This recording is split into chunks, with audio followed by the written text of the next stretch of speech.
Yeah, exactly. Do you know how much a wheelbarrow is, Joe? They're like 80 quid. They're free. Will won one in a bloody competition Did ya? recently. Yeah. Well, where's Filled with What the hell booze. are you It going to wasn't get? from the Outside Crowd podcast.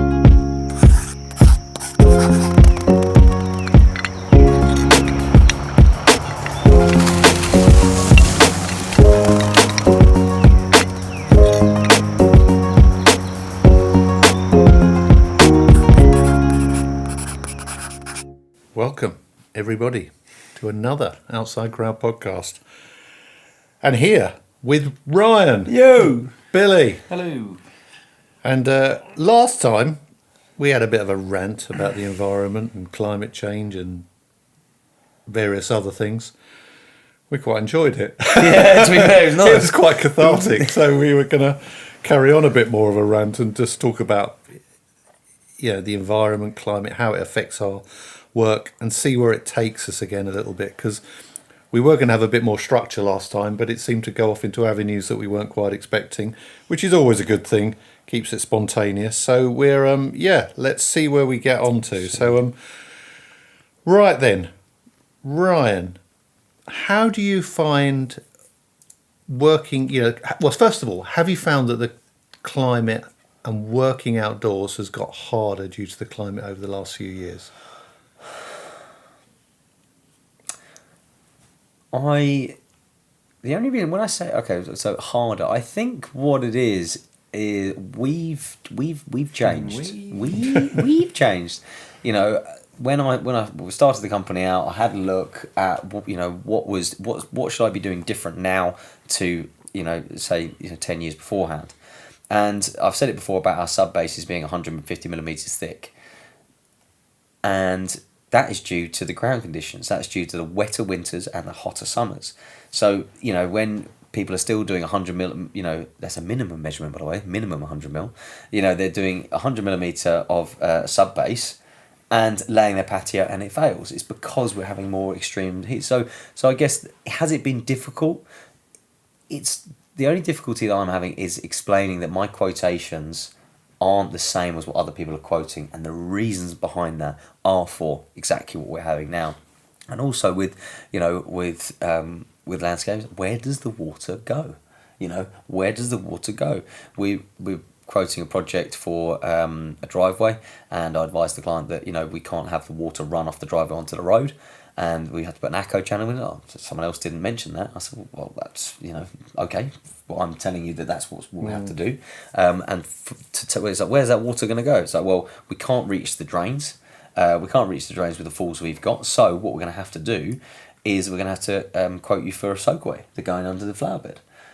So my quote straight away is more. My time on site quoting is more, because I'm having to assess, having a look at the drains, using Moja, measuring and going, right, that fall won't work there. Now I'm going to have to quote for these things. So the difficulty hasn't been in what we're doing. It's educating and coming across the client and going, these are the things we have to do due to the severe weather, wet or dry, and the heavier downfalls of rain we're having, the flash flooding. It's the same with our fencing. I've said it before that we fence for 3 days of the year. We fence for the days it's going to be 90 to 100 mile an hour winds. That's what a fence will stay up all. Days where it's nice and calm, the fence will stay there. You could lean a post against the wall and it'll stay there. You get the fences I've put up, mate. I've had to replace them. Job creation scheme over there. But that's it. It's we fence for those 3 days a year. We lay a patio for the dry summers, and we put an echo channel in, and we put a perforated pipe running to into the existing soakaways that are there, because we don't have that waterlogging on where people think, oh, it's always wet in this corner. It's like, why? Oh, when it really pisses with rain, it's like, this is what happens. It's like, no, we've got to think about that and make sure we're taking the water away. So, I think that... Do you think people want to actually pay for that? Because you raised a good point, where if you're quoting for a job and you're telling them what they actually need to get rid of the rainwater, someone else puts their quote in which just does the patio and it's cheaper. Do you think people actually want to be educated and want to pay for that extra? I think, do you know what? At the time, at the time when I talk about it, people look and go, God, no one said this before. They didn't mention this. They didn't. Now you say it, it makes total sense. You know, at the time, sure, but when it comes down to those prices that come in, it goes out the window. You know, for me, I think it does. It's because people go, well, I can't justify that, or I can't. It's like, well, it's if you're going to have an issue. You know, you're going to have an issue in the future. This is the way to do it. You know, I'm looking at the job. I'm not looking at going, what can I add on to here? I'm looking at the job, going, well, if you have a patio that's falling away from the property onto the grass, it's like, can that grass area take it? Can, you know, what's going to be the impact? Is it going to run off straight over to their neighbours? You know, it's like we've got to think about these things. So it's an interesting one. How do you find things, Bill? Do you find that your workload has sort of changed, or you have to adapt your workload to suit the climate nowadays in all its form? And also educating your customers. One thing I would say is, like, just purely from a working standpoint, is that in the winter, obviously, we have short working days because of the light. And we sort of rely on the fact that we can push a bit harder in the summer because the days are longer, and if they're mild, it's quite easy to do so. But with you know, plus 30 degrees, the guys, you know, they were in chainsaw trousers and everything like that. It's a real struggle to work past sort of like 2:30. You not get chainsaw shorts? Chainsaw shorts. So that's a struggle. I think the machinery takes a bit of battering, definitely, and then also that coupled with, you know, wetter winters and stuff, that has an issue. I think that's the only thing I can say I've noticed. I think workload has changed, not because of climate, but because of an economic climate, and that's got nothing to do with the environment. I mean, it kind of does, doesn't it? I suppose, but it's multifaceted. That was one thing actually you mentioned there I hadn't thought of. Machinery. How does that cope with the extremes of weather? You get a lot more maintenance as a result of the... Yeah, I think when everything gets really hot, I do find things struggle. Stuff needs lubricating more. Sometimes the smaller, older two-stroke engines, they struggle a bit, and, you know, they require like retuning quite a bit more. But I think it does take its toll. They definitely don't run as efficiently when they're sucking in warm air. Yeah. Well, really hot air anyway. We have a lot of problems with our, you know, keeping things clean. So, you know, all the wheelbarrows. So in the winter months, you can put a mix into a wheelbarrow, and that mix will stay nice, you know, for a lot longer than it would in the summer. But what happens is our wheelbarrows, you have the rim of the wheelbarrow, then all that material starts to go off around that wheelbarrow. So the chap on the mixer will have to go back to the mixing station, wash out around the rim, you know, and then put another mix on top, as well as keeping the shovels, trying to keep the shovels clean as well. It adds more time because... Isn't there a business opportunity there? What's that? With a new type of wheelbarrow, cooled wheelbarrow. Cooled wheelbarrow, yeah. Could it not be like non-stick, like a pan? Well, the thing is, with there are things you can do, but they're, you know, by the time with how abrasive the shovel going into it is, you know, the material, it would. I'm sure there are wheelbarrows out there. I mean, the Bella wheelbarrows. I mean, do you know how much a wheelbarrow is these days? Yeah, they're fucking expensive. Yeah, exactly. Do you know how much a wheelbarrow is, Joe? They're like 80 quid. They're free. Will won one in a bloody competition recently. Yeah. Filled with booze. What the hell are you going to do? From the Outside Crowd podcast. Well, the Bella wheelbarrows, I think the last time I checked were about 100. They're the green ones? No, the yellow ones. Bella. Okay. Ultra Bella. They're about... Who was that? The mixers, the Bella mixers. Bella mixers. Yeah. Mr. Bella, if you want to come on. Yeah, that's it. Tell us about your wheelbarrows. Have you had a good one? They've done a, you know, they call them indestructible, because fair play. What are the green ones? The green ones you're talking about, the ones. Hate's not that one. I can't remember the ones. That's a cheap shit wheelbarrow. Just been showing a picture of Did you get all the stuff in it as well? Yeah. That was what it was. It wasn't the wheelbarrow. I had to give it back.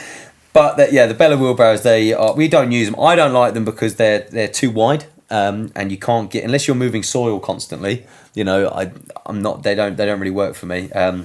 we use the Camden barrows, black Camden barrows, that they are narrower, and I've always used them, always liked them. There are, I can't, Hellman, I can't remember the other brand, but there's the green ones, again, they're just too wide for me. So we use the Camdens. But keeping them clean and trying to keep the tools clean this time of year, especially if you're using SBR, slurry, you're using a square trowel to knock it up. And then from there, it builds up so quickly that you've got to have a method in place, a system in place there. Mm-hmm. How does this get affected by hosepipe bans? Well, we don't get, we won't as a landscaping company be affected by hosepipe because we must use the water to work. Depending on the area you're in, if you lay turf, I believe it's 28 days from the day you lay it. If there's a hosepipe ban, 28 days you have to water that grass, and then after that you must do it with a watering can. Okay. But in different areas is different. So I'd always advise people to look it up and make sure they are in check, because if there's a hosepipe ban, it's there for a reason. Okay, here's a question. Funnily enough, have you? I suppose it's a two-part one. Firstly, have you found work has got more difficult because of the environment?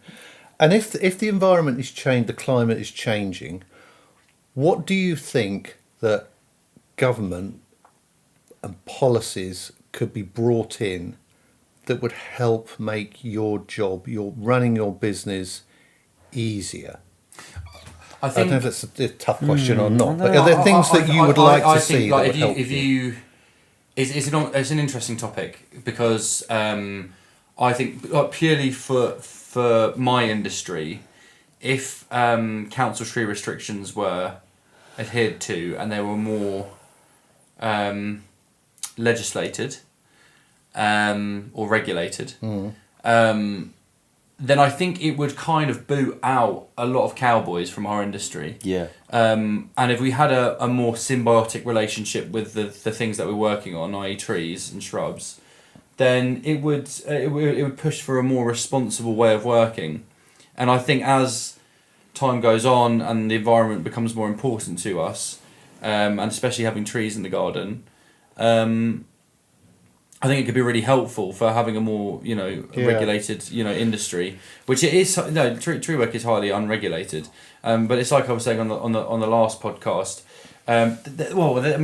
There's a few arguments, like, which is difficult. Like, some people say what you could do is you could put a blanket tree preservation order on any single tree. So you have to have, apply for planning permission, and then you can do tree work. But I do wonder if that's even more biased than what we have now, where the fact that you're putting the decision of whether a tree should be pruned or cut down on one person, which is the tree officer, and then he's got to go, just cut. Then you're wondering, can it be asked? Is he just saying yes for the sake of it? Can he make a good decision? Or then there's a whole issue around that as well. But I think workload. It's difficult for me to attribute it to the environment. I think it's more of a economic thing as well, because obviously I think. Do you think there's? Because I was wondering, as a small business, do you find that certain costs and things have gone up as a result? I mean, it's probably hard to say, as a result of climate change. 'Cause the reason it came into my head was when you're talking about maybe increased maintenance and things on some of your equipment. So do you think that there could be things like tax breaks for you in certain areas to help you? Because if you're having increased costs because of stuff like there's no incentive to move to a more. The only thing I can think of is, electric vehicles are 100% tax deductible at the moment. But that would only be as a director having an electric car. Like, vans already are 100% tax deductible if they're for commercial use, so that doesn't really matter. But I think switching to electric stuff is good, but then it's like, where's the electricity coming from? And I think, like, the reason everything's more expensive is because of what's going on fucking halfway around the world, which is really unfortunate. Which is why I think there should be a massive push to renewable energy in this country, which is very fortunately our government is currently doing.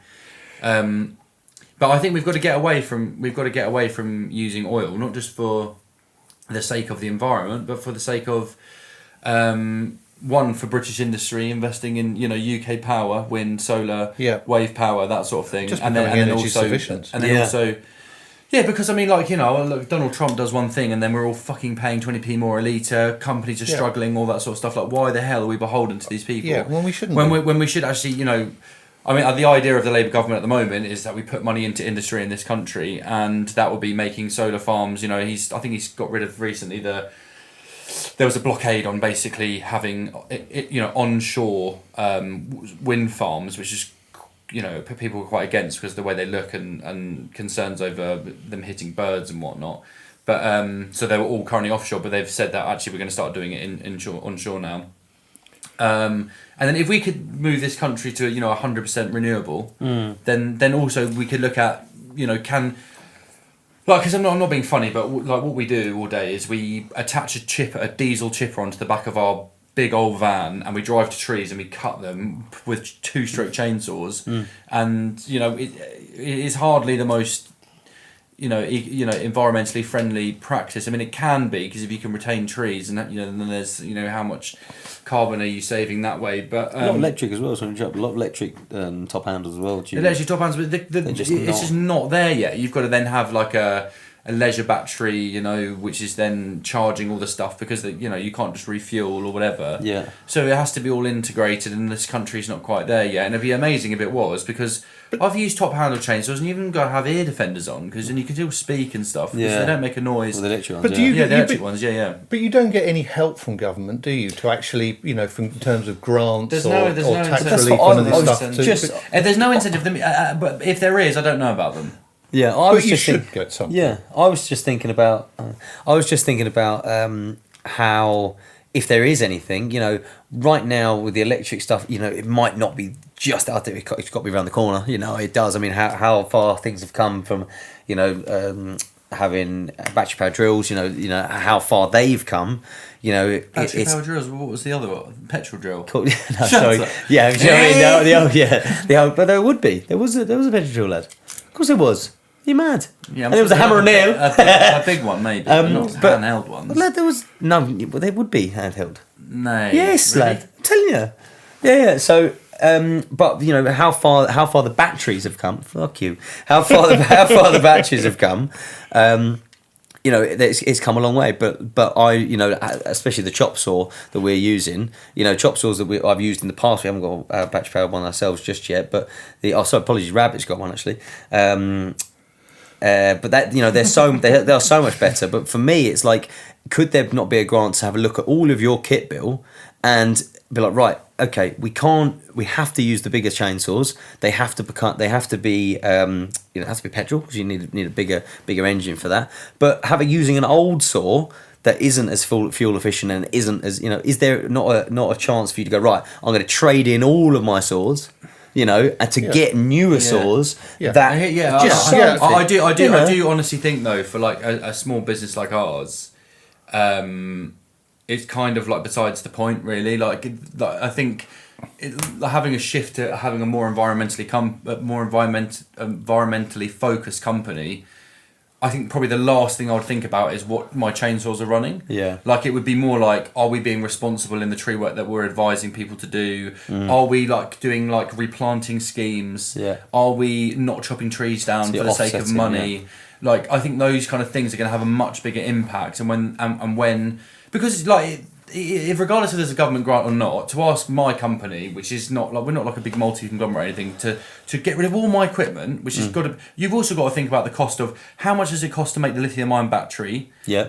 Like they've got to mine that from China, then the whole thing's got to be manufactured. I've had to throw away all these perfectly good saws. Is that more environmentally friendly than using the ones that I currently have? I was talking about the newer versions of the saw, not electric, because still the same answer. Yeah, fair. Still the same answer. But still, I mean, it's like, because I personally, I don't agree with a throwaway society at all. No, fine. I think if you've got a usable vehicle and you can use it, then fine. Yeah.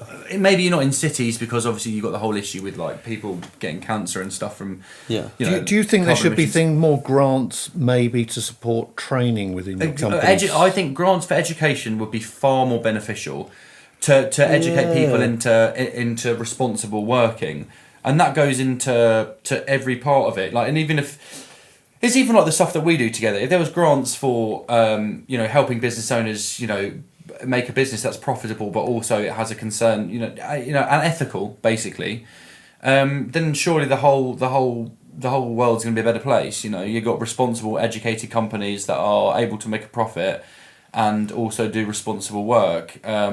I think that sort of thing would be far more helpful than just saying, oh, here's some money to buy some electric shit. We don't need to buy new stuff all the time. It's one of the problems that's got us here. Why are we buying new things all the time?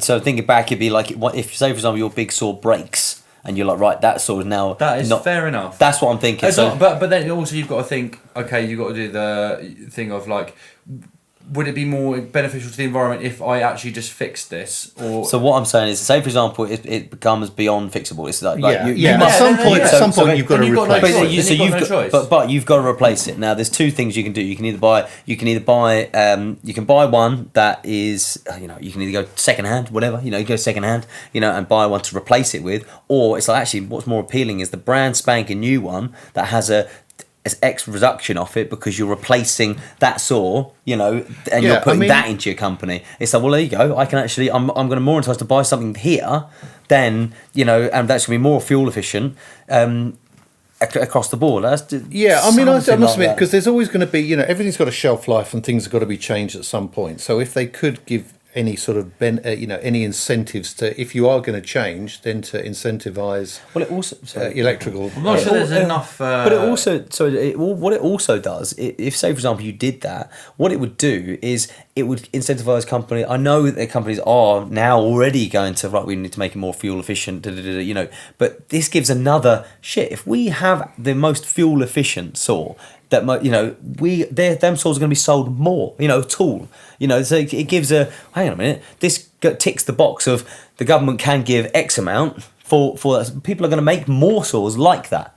They're going to be incentivize people to make more that are going to sit within that box of yes, this ticks that box. Yeah, I guess my point is that I think focusing on that is really besides the point. And that's kind of what we love to do. Is we love to go, oh, maybe we can have. When realistically, it's a much bigger picture of I think education and. What about things like actually having, if grants were available more to the homeowners for things? Because say for example, you were talking about drainage and water runoff. Yeah. So if there is.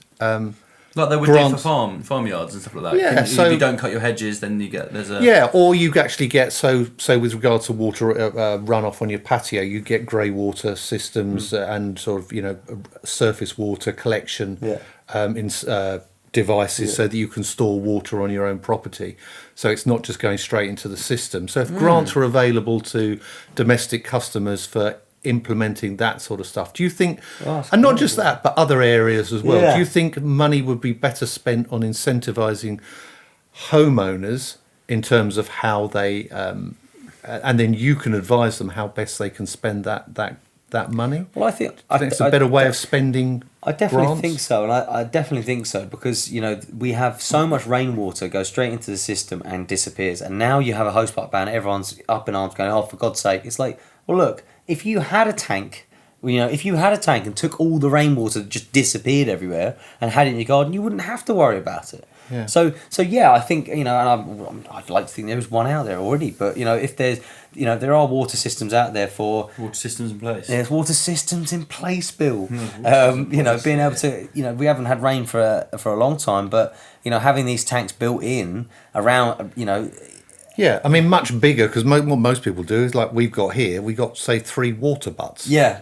But if you had a big underground tank for saving a lot of that. Why are we not, the amount of surface water runoff that you get from the roads and stuff, why are we not using that? Because, also, you've got the problem of, like, a lot of that water is just grey water and it runs off into our rivers and streams, and most of it is pollutant.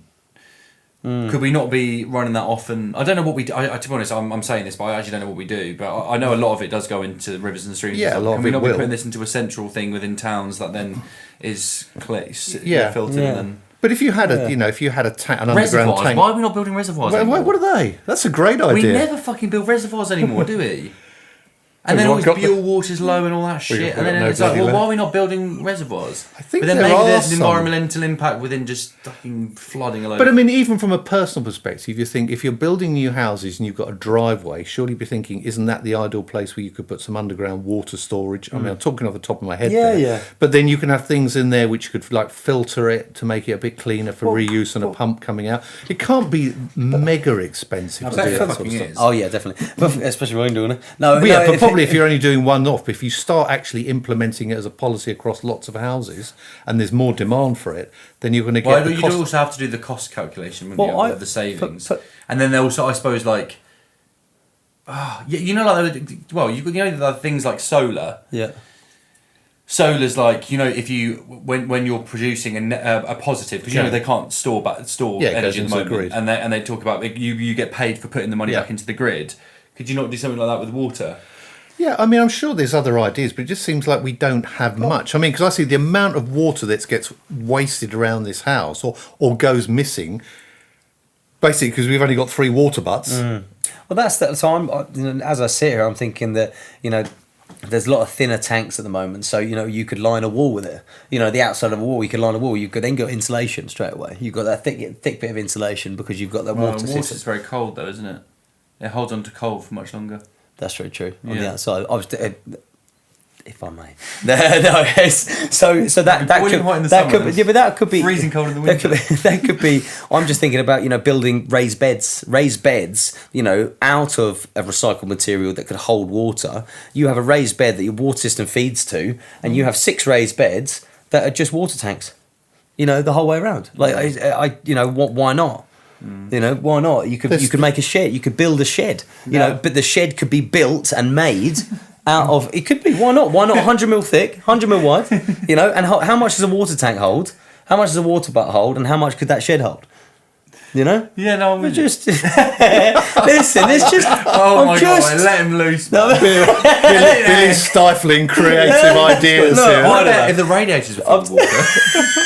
What? They're not full of water. It's hot in there. We can fill these empty radiators with water there. Then they can store water to use there on there.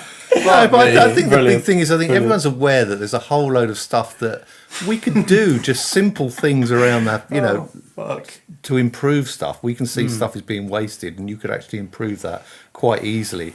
And once again, housing, they could be built in at source when new houses are being built. But we seem to be so late in putting new technology and stuff into houses. This is it though, isn't it? It all comes down to cost.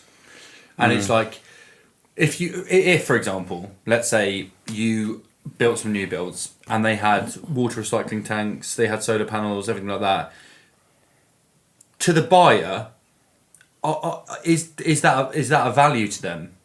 Well, Because I can understand the value in your own house. It's like, fuck me, I'm spending so much money on water. But if you're just buying something at the time, you're like, well, there's a 4-bedroom house here, but there's also a 4-bedroom house over there. 4-bedroom house, first time buyer. Lad. Yeah. What are you talking about? Did I say first time buyer? Oh, I thought you said time. No, maybe not. I said there's a 4-bedroom new build here, right? But it's got all this water recycling, blah blah blah blah. But there's one that's like 30, 40 grand cheaper over there. I'll just get that one. Like how much? Because unless there is these grants in place there, Well, there's to offset that. But then the That's it. government's got to pay for it. I mean, it's just like Well, I suppose it's having some sort of coordinated policy which is going to put money into those areas which is going to be best spent. But it seems to be, we always seem to have sticking plaster solutions to things rather than actually having, because it's like, they talk about, I don't know, say, because I just get frustrated. You see, like just water going, so much being wasted, when it wouldn't take much thought to be able to implement some sort of strategy to even larger tanks where you store the water. I don't know what, but it's not beyond the wit of man to come up with something which is probably fairly easy, fairly flexible, and can be implemented pretty cost effectively. Yeah. So that's where sort of Yeah, definitely. and I think the cost, people would start to buy these places, but obviously if they're there to start with, obviously if people are buying, housing developers are having to implement them across all projects, costs will start to come down. If grants help with those, buying houses which have solar panels, for example, or have other heat pumps or whatever in them, I don't know. There needs to be things to encourage people to uptake this. Otherwise, we won't get this sort of sustainable environment. No, it needs an entire reworking, doesn't it? From a small business owner standpoint, government, councils, larger companies. Yes. But it starts with education, doesn't it? So I'd have to agree. So where would you, if you had a training grant, a training grant they said, because there are some out there. I remember our old company, we used to get some training grants and things. So say you had £5,000, what would you spend it on for your training grant, which was to do with environment? And, if it was to do with the environment and climate change and how, anything to do with that. So that was the criteria on how you spend it. Well, I mean, as I said, like my opinion is from my point of view is like replanting and then also educating my team, which we often try to, about retaining trees. But I mean, obviously, there's a course for it and there's a ticket for that, and that's even better. But then also, I would it'd be really great if I could invest into doing like a, for every tree we chop down, we replant 10. Or if there's, which would mean like if there was a grant for buying the equipment to replant trees as well, which is a service we could offer, and setting ourselves up for that would be cool.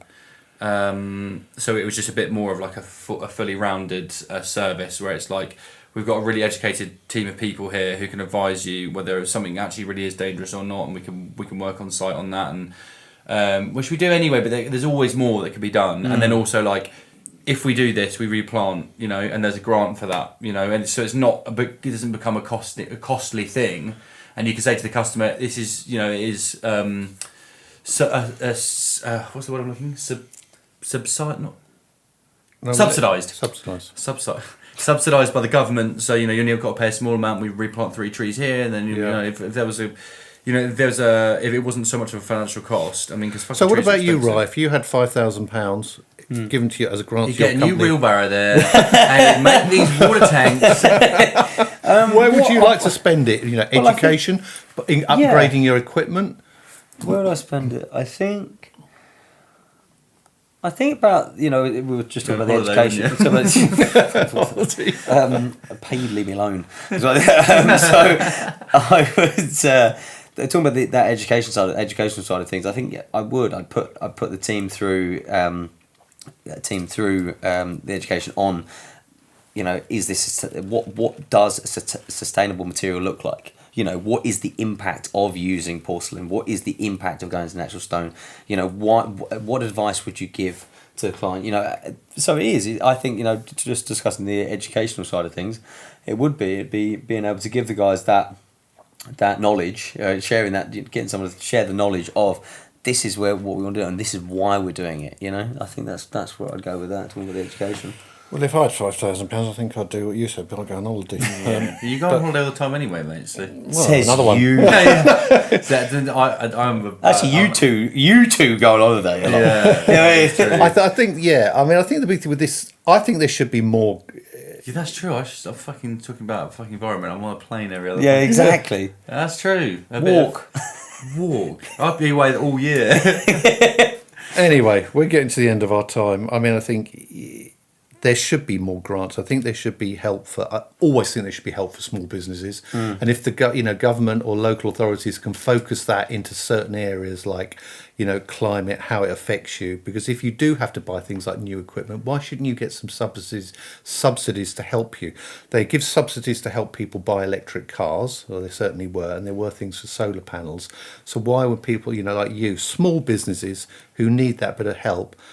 If you do have to transition into electric equipment, why should you not get some sort of assistance with that as well? And also with training and things, and also educating homeowners and things about how best they can use their money to help have an environmentally more acceptable landscape and garden. I think that would be really useful for you guys. I just from your point of view, like especially like if you're getting involved in garden design, like educating people on why it's so important to have these wild areas. That's it. And also tree planting and what it does, and like it's like I used to do like permaculture. You know, and when you have like plants and trees have a symbiotic relationship, I think you're supposed to have animals in there as well, like food forests and stuff. And I think people are so obsessed, not everyone, with having really formal spaces.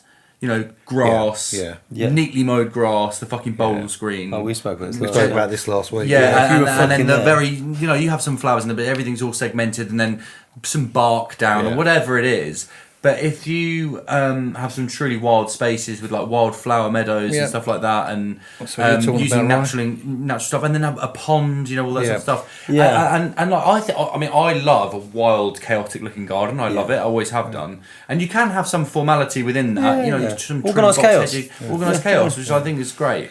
But I think so many people are obsessed with like out the front. Lawns done like that, big old driveway, all this shit, and it's like, well, actually, we kind of need to get away with. You need to get. But that could be driven. Councils are obsessed with it. They're fucking strimming everything all the time. I know, I don't understand. I don't get that. But also, if you think about how much money that's costing, why not wildflower the fucking thing? Leave it. Just leave it alone. I do not understand. I was always thinking this the other day about. There will be a reason. Of course, there will be. Yeah, but I don't know why.